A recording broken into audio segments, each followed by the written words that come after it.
All right, let's do this last problem together and then we'll be done with this section. So again, we have the US exports to different countries and we don't actually see all the countries. And this time we have a mini tab output, slightly different computer program to give us this output. So we're supposed to compute the following: the IQR, the lower fence, the upper fence, and the range. Okay, so the IQR is Q3 minus Q1, and you can see right here, Q3 is 26.6, Q1 is 10.3. Take 26.6 minus 10.3 and you get 16.3. And while we're on the subject, let's do the range over here because that's pretty easy. That's the max minus the min, which is 160.8, take away 4.8, which is 156. I think we found that already in an earlier video, but that's okay. So there they are. Now the upper fence and the lower fence.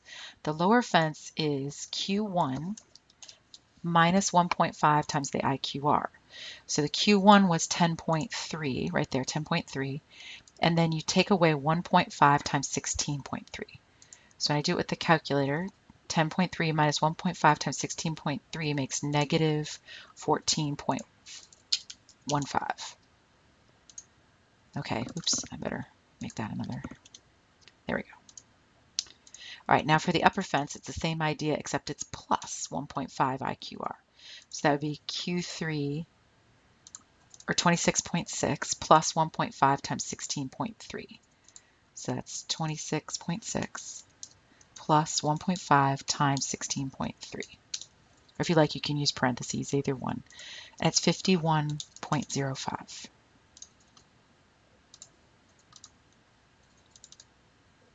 Oops, let me align this real quickly. All right, there, we're all set. Now, how can you tell from the given information that there must be outliers in this data set? Well, there's no outlier on the low side because nothing's going to be lower than negative 14. This was a ratio data set, right? It's impossible to have negative numbers of or negative billions of dollars of imports or exports. This is exports.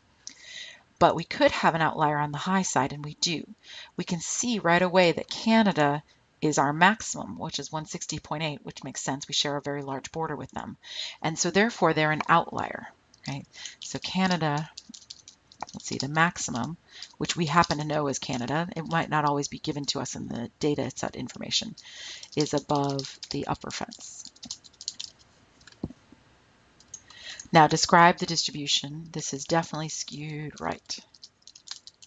You can tell it from a variety of reasons, one of which is that the mean is much larger than the median.